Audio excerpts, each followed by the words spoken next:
it out. Maybe it balances out when you're going to sacrifice your own life going to prison, but she didn't go to spring break and go in a jacuzzi and breathe out of the old flesh snorkel, as they say, if I may be so bold, sir.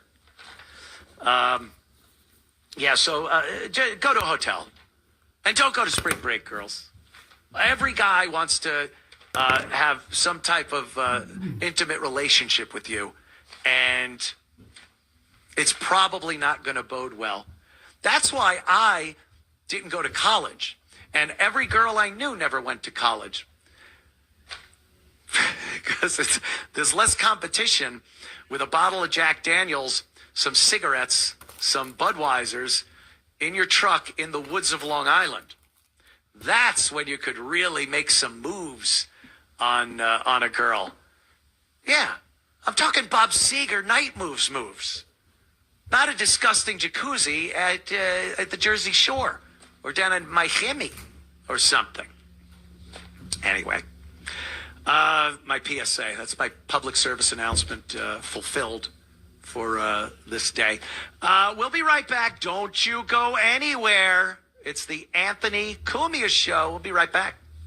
It's the Anthony Cumia Show. 77 WABC. This is the 77 WABC Politics Week in Review. I'm Dominic Carter. It was the president's address to a joint session of Congress. The media and our friends in the Democrat Party kept saying we needed new legislation. We must have legislation to secure the border. But it turned out that all we really needed was a new president. But decorum and respect, or the lack thereof, was on full display. Democrats chose not to applaud or stand up during key moments, including for the recognition of 13-year-old brain cancer survivor DJ Daniel. And then next thing you know, I was seasoned on the table. They said, no, we're going to have to go on this brain tonight. Ever since then, I had 13 brain surgeries, and that's how many times my personality has changed. And that's something that you don't hear from a terminally ill child. They had 5 months to live. Democrats remained unmoved, even during tributes for murder victims like for Laken Riley and 12-year-old Jocelyn Nungaray in Houston. Her mother, Alexis, was a guest of the First Lady. I found it very cowardly that a lot of the Democrats didn't stand, didn't clap. The sergeant at arms even had to remove Congressman Al Green of Texas. The chair now directs the sergeant at arms to restore order. Remove this gentleman from the chamber. Another flashpoint, Barnard College, across the street from Columbia University, where pro-Palestinian protesters took over a building.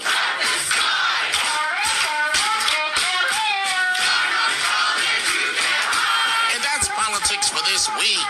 See you on the radio. This is 77 WABC Newsroom Extra. New numbers from the CDC show that adult cigarette smoking is at its lowest level in 6 decades. Experts say there are many reasons why. It's a combination of smoke-free laws, strong tobacco taxes, prevention programs in schools, and cessation services to help people quit. Jennifer Kofer with the Anderson Cancer Center says they're still concerned about a spike in vaping among teenagers and young adults. We need to have the same kind of mass media campaigns for e-cigarettes as we did for tobacco and smoking in high schools and elementary schools. Recent studies from the CDC show that nearly 8% of high schoolers and 4% of middle schoolers vape. Kofer says numbers prove that prevention programs work. We definitely need the same prevention programs, educating our youth on the harms of e-cigarettes, because these are not risk-free products. According to the CDC, tobacco use remains the leading cause of preventable disease and death in the United States. I'm Liz Radabali for 77 WABC News. Talk Radio 77 WABC. No, I didn't relapse, motherfucker. It's the Anthony Cumia Show. 77 WABC.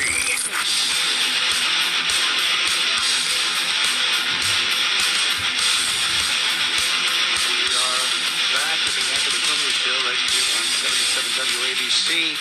And I guess we could delve into a little politics or whatever the hell is going on in the world of Washington and all those, useless people. I am loving what Elon's doing. I love the Doge thing. It's just something different. We needed something different. That 4-year stint of Biden-Harris was a catastrophe. And it was just lies, unbelievable propaganda and dishonesty. Any reporter worth their bones saying that Joe Biden was cognizant and, we've heard all the things. He's sharp as a tack. The White House interns can't even keep up with him. All garbage. All absolute lies. That was perpetuated by their spokespeople and the mass media, the lying propaganda wing of the left mainstream news media. And they haven't stopped. It's like the Democrats had one play. They just have one picture, football teams, 2 of them, Democrats, Republicans, or Trump, not even Republican, Trump and the Democrats and the liberal left. And they have one play. And after 2, maybe even 3 times, you go, oh, they do this every time. They don't have a plan B for anything. So all they do, they saw how damaged they were during the election, even the lead up. Did anyone actually believe Kamala Harris had any chance of winning? I was afraid because I thought they'd steal it again. But anyone that looked and said in a legitimate, on the up and up election, Kamala Harris has a good chance of winning, was an idiot.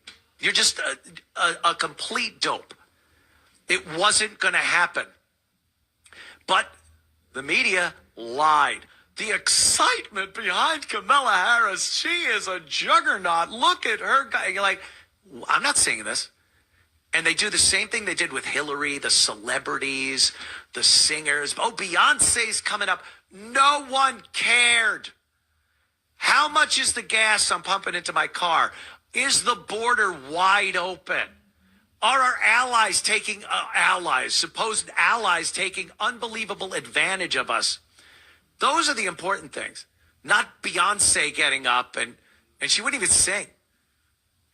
She annoyed everybody at Kamala's rally because she wouldn't sing. But I get off the beaten path here. Let me go.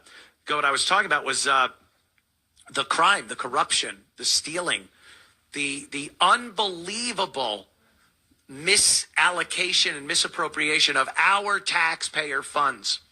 And Trump brought up a great example. He brought up quite a few examples at the joint congressional address he did last week.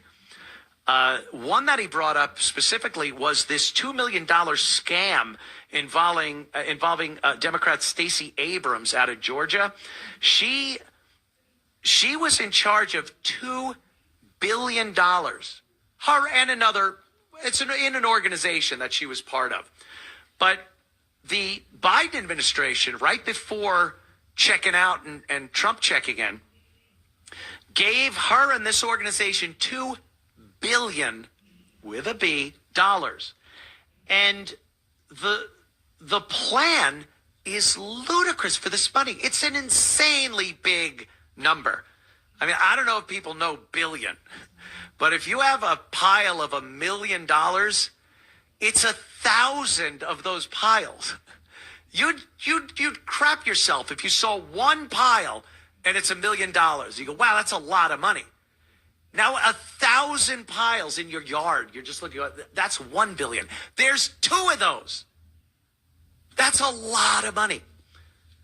So she decides she's going to use the money to give free, on our dime, taxpayers' money, free appliances to people in a small town in Georgia, DeSoto, and this is going to lower their energy costs.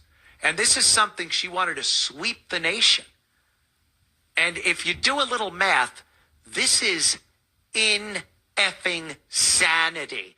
Listen to this clip. She's talking with Chris Hayes over at MSNBC, which is beyond regular NBC, ABC, CBS News as far as being a propaganda. They have no credibility, journalistic integrity. They don't even know what it means. All they do is toe the company line, and they're toeing the line of a company that is gone already. Titanic Industries. Why are you still shilling for an administration that is gone? But they have their marching orders. So here's Chris Hayes shilling for Stacey Abrams, who then tries to explain what this $2 billion appliance deal is. Listen to this garbage. One of the ironies of the attack on you, and I'm going to play what he did, was that my understanding is the program at the source of this whole thing is a program to lower costs for people. Do I have that top line correct? You have it absolutely right. Okay, so I'm gonna play what he had to say, and then I'm gonna ask you to explain what the program is that was such an obvious, ludicrous laugh line for the Republicans there. Take a listen. $1.9 billion to recently created Decarbonization of Homes Committee, headed up, and we know she's involved. Just at the last moment, the money was passed over by a woman named Stacey Abrams. Have you ever heard of her? Okay, so what is this organization? What is your relation to it, and what does it do?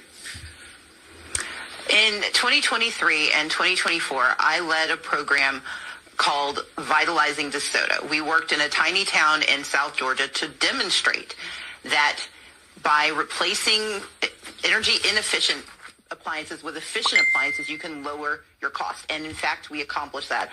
For 75% of the community, they got appliances that are lowering their bills right now. We had one woman who saw her electric bill cut in half from $180 to $98.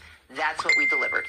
And based on that program, a coalition of organizations, famous organizations, came together and said to the EPA, if we can do this here, we can do this for millions more Americans. Let us invest the money of America in lowering the cost for Americans. And the EPA said, okay, great, go for it. Go for it. Go for it. Saved $98 on one woman's electric bill in DeSoto, Georgia, a small town. Wait till you hear some math. Now, I hope I don't lose you. This is very simple math, but you need to hear this because you heard her explanation.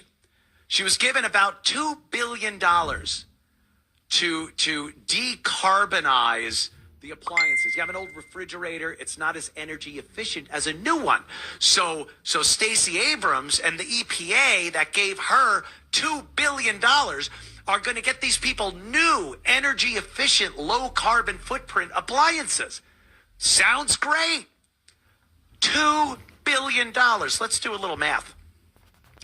The population of DeSoto, Georgia is 120 people. Not 120,000. 120 people. 75%, which she said that's who got this $2 billion benefit. That's 90 people, 75%. If you divide $2 billion between 90 people, it's $22 million per person. That's a lot of stoves. That's a lot of microwaves, a lot of refrigerators. How the hell can this idiot, this criminal, justify $2 billion for 90 people, getting them new appliances? You could buy them all palatial mansions in the Hamptons for that money. You're right next door to Howard. Hoo-hoo, Robin. And then here, I'll give you a little out on this. Maybe there's some left over. Maybe they didn't spend the entire $2 billion on appliances for the 90 people in DeSoto, Georgia. All right. then where is it? Where is the rest of this money? There's no receipts. There's no accountability. And no one's told anyone where this $2 billion is. And you want to tell me that they're on the up and up? And these are the same people, by the way, that are crapping themselves over Elon and Doge looking into this stuff. It's been business as usual for decades and decades. No one's ever looked into this stuff. No one has looked at it. The first people that ever took a peek, Donald Trump, Elon Musk, Doge, are seeing corruption and misallocation of funds at a galactic level. And we're supposed to just not like that they're doing it?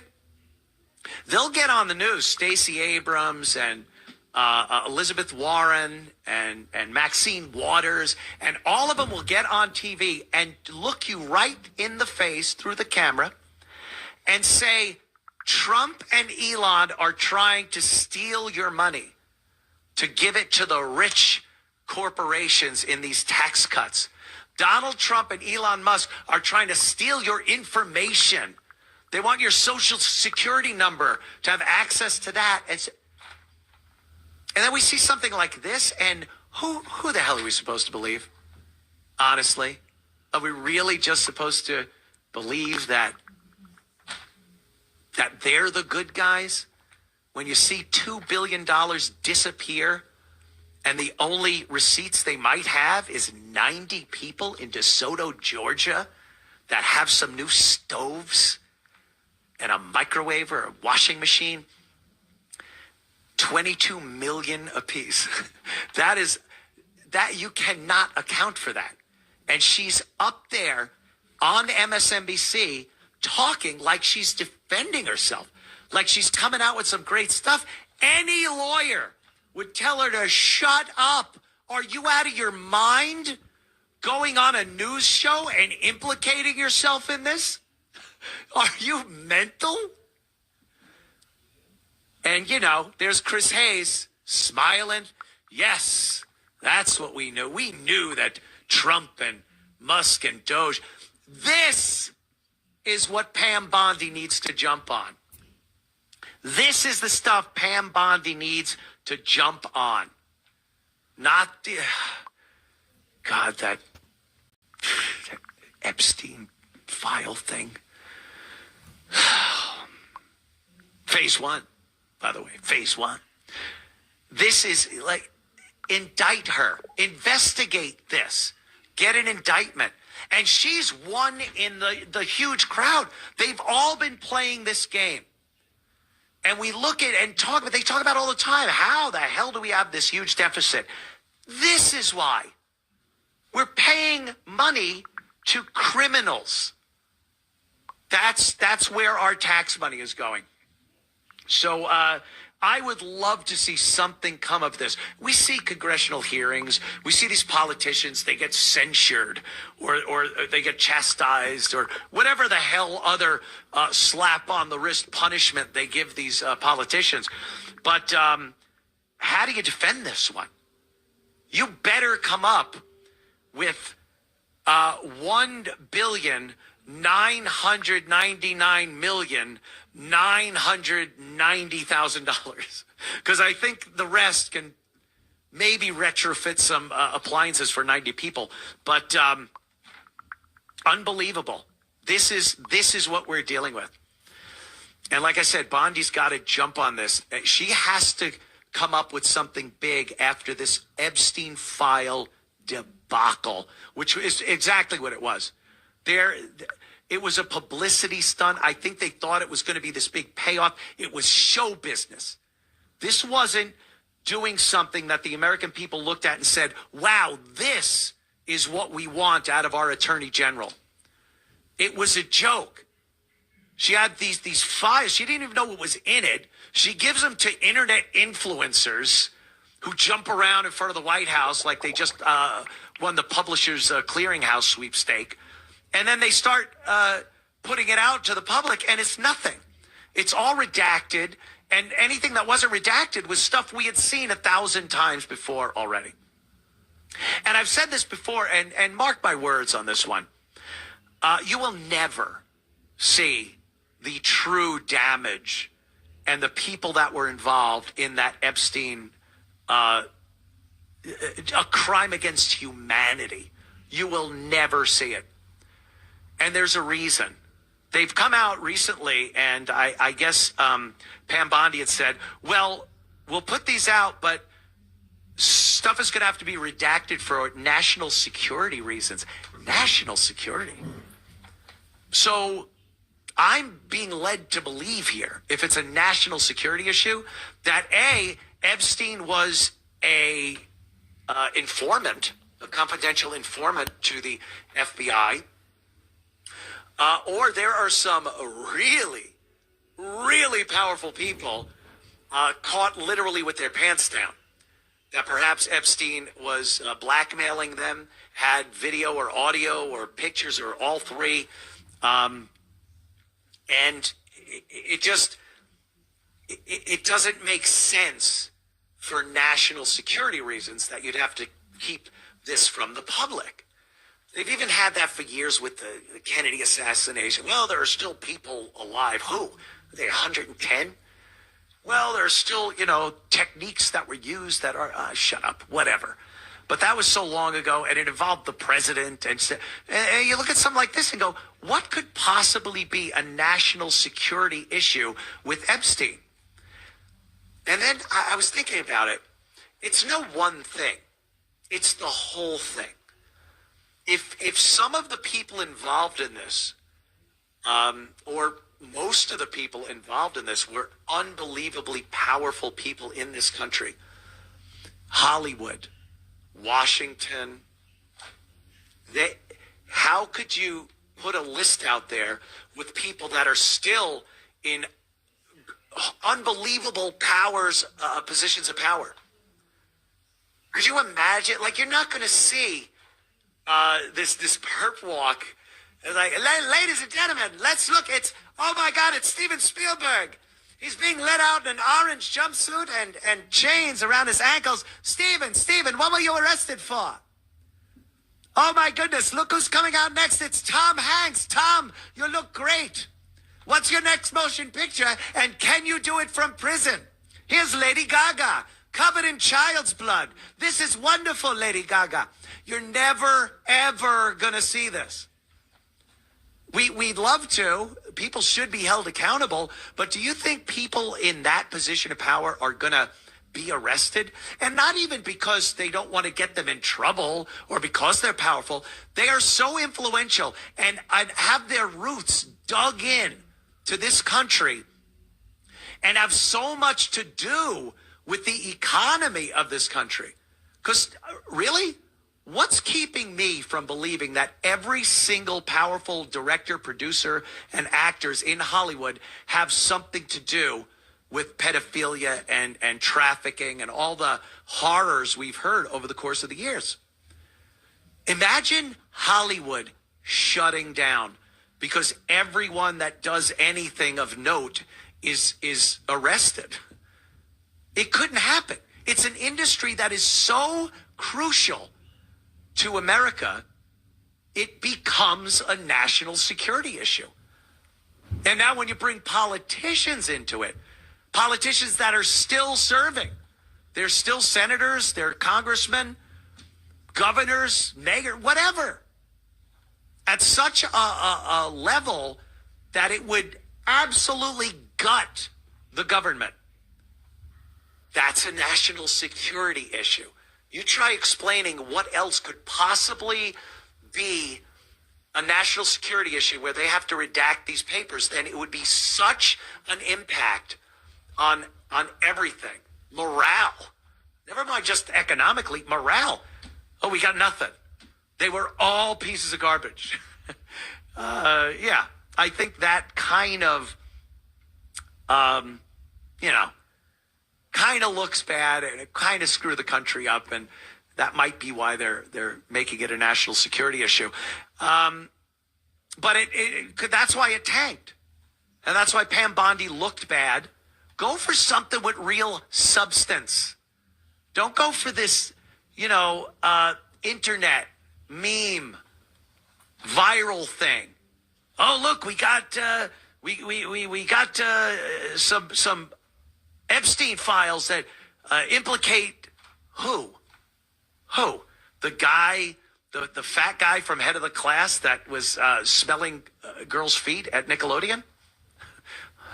His name escapes me at this moment.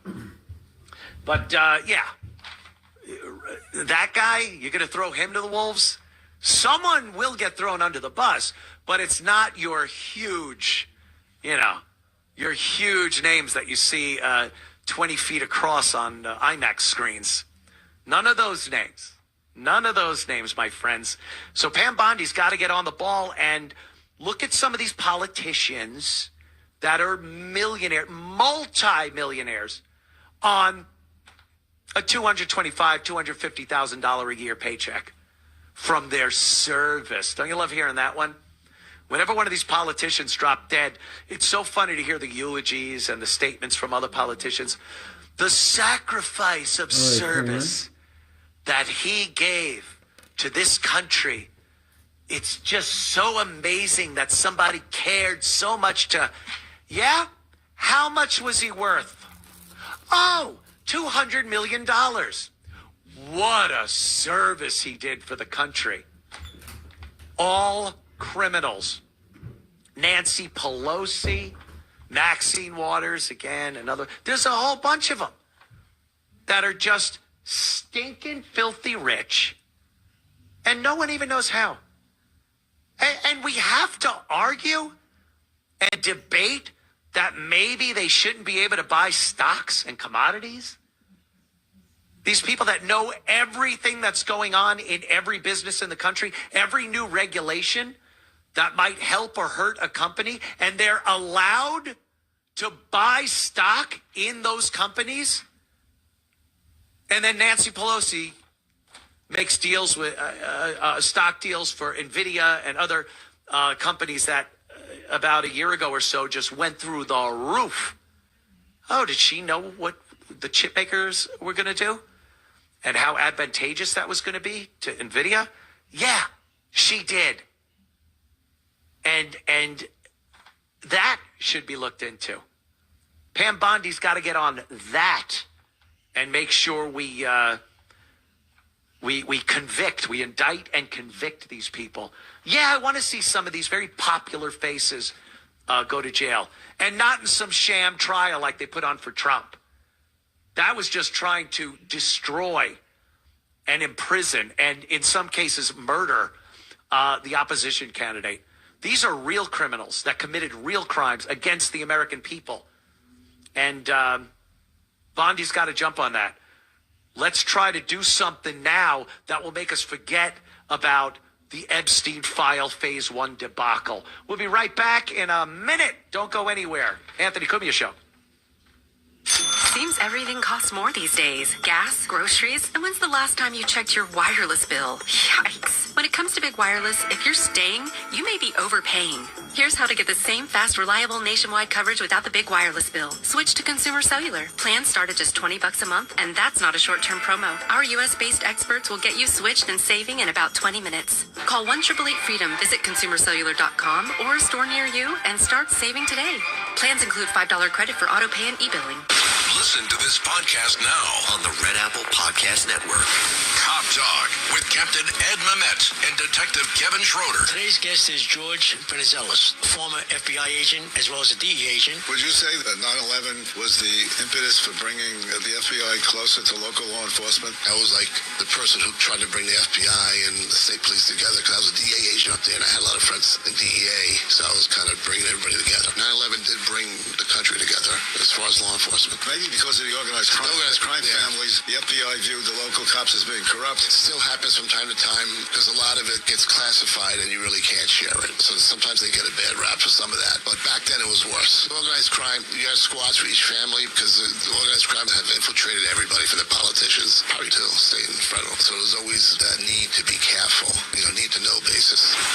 Download all of Red Apple Media's podcasts right now through your favorite podcast platform. From crisis here at home to the chaos in Washington and around the world. In times like these, one station tells you the truth about what's going on. We are WABC.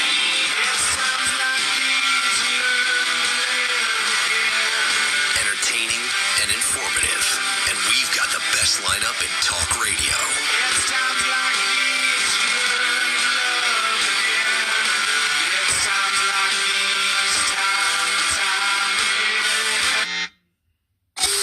Talk Radio 77 WABC. This is the Anthony Cumia Show. 77 WABC. Oh, yeah. Anthony Cumia Show. Thank you so much to everybody who's tuning in tonight. I do appreciate it.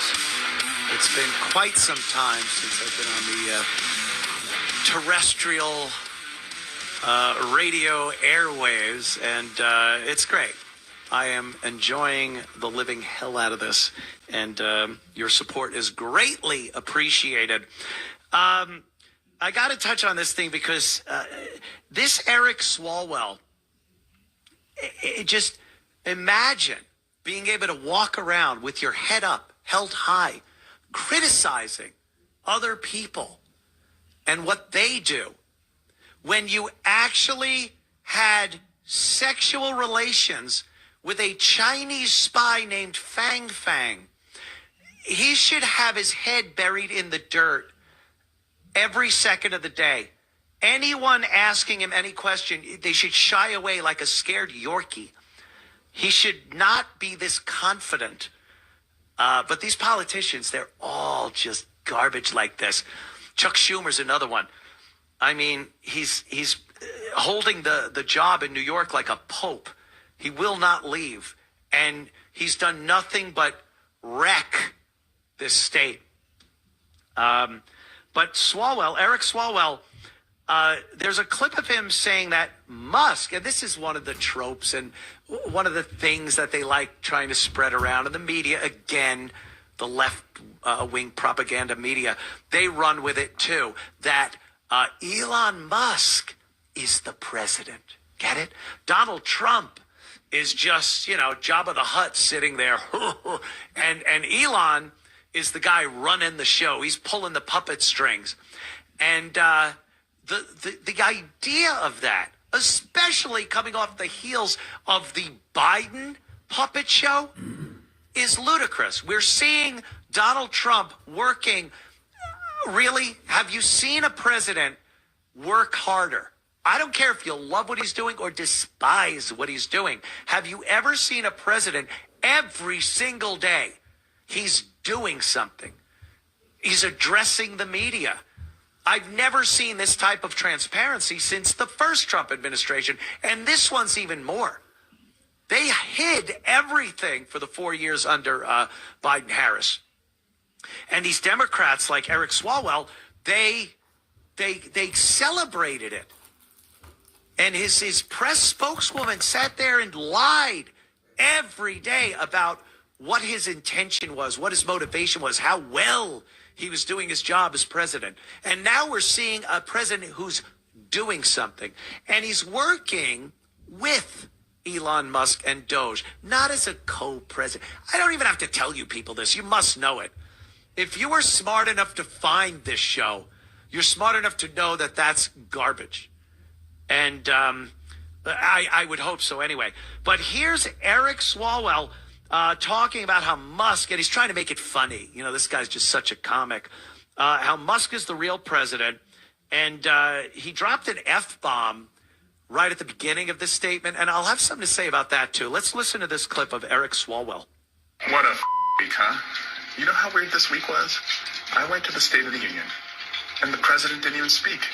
He just sat up in the visitors gallery like a total weirdo and let his press secretary do all the talking. What a week. Get it?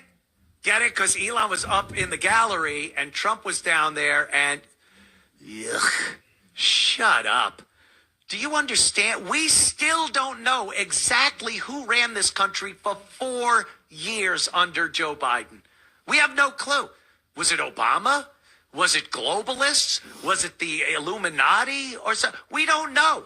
Decisions were being made that directly affected us and this country. Lives were at stake.